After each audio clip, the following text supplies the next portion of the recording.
Talibadji poste de santé woni dispensaire gonnoɗo toon ina mbawi wiide ƴiwole ɓennude ɗe jaadi e sengo o kunditi ɗum gila nden ha joni eɗen mbawi wiide hoɗɓe toon ma mbaɗa kiloji kewɗi gam yaade safroyade e nder nokkuji goɗɗi gaga ɗum hay omo ganduɗa ko cafrowo konnoɗo nder oɗo saaha ala to woni addi gon ko kamni ko e nder oɗo nokku biteɗo Talibadji ɗo ganduɗa ɗo dispensaire o hoore mum ko ɗanniyankoɓe ɓe mahanno ɗum hayso tawi laamu ngu addaniɓe cafrore gueɗe ɗe ina wayno mbaɗi koye ƴiwole ɓennude ɗe ɗo yeti ha e oɗo saaha ala ko heddi hankadi so wona dakkude junggo huccete laamu ngu en duttoto toon to Tambacounda to yeti tawaten toon ko Amadou Djiby Bari kañum e Amadou Fayinke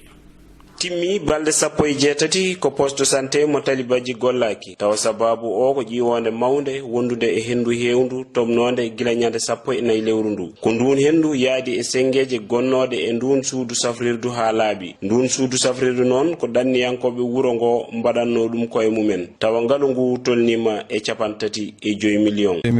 2012 min puɗɗi programme maggal ha 2013 miɗen liggo e maggal 2016 min mahingal min gayni nden woni docteur 2018 ari hen laamu ngu rokki min docteur adan min joɓanno docteur amen nden nde min gayni maade laamu ngu rokki min docteur hitande premier 2018 zingue o yeehi nde zingue o yeehi kadi min gari min batti hen zingue goɗɗo min pewni ɗum ha feewi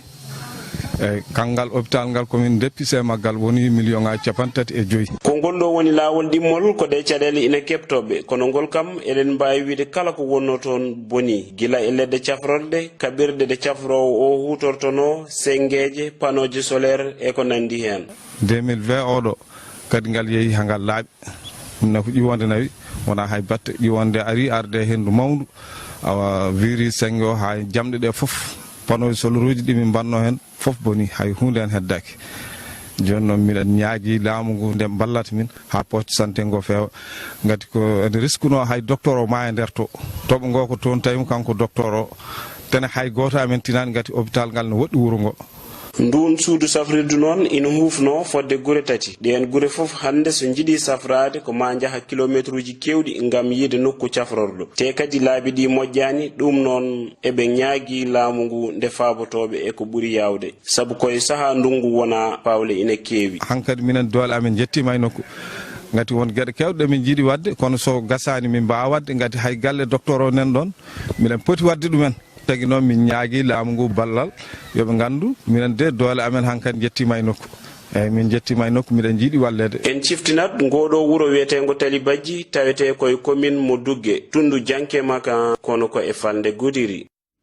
Amadou Djiby Bari Amadou Fayinke mbaɗno no reportage numéro toon garten ga e banggue rew leydi Sénégal Rosso Béthio toon kadi caɗele leydi ina jokki wadde toon ina wayno ni ko ɓe ganduɗa ɓe kañumen goni jatiraɓe taniraɓe men lewno walla jeyno ɗen leyɗele caggal nde fellita waɗede galleji e on saaha ɓe binditima kono ha joni ko woɗɓe dokka galleji ɗi kamɓe ɓe jiyani ɗum ko ɗum saabi ɓe mbaɗi jaltal gam woytade ɗum ɗo ko ganduɗa ko e yiyande mabɓe rewani lawol Diara Samba Déme jeeya koye ɓen ɓe ganduɗa ɓe keɓani galleji mumen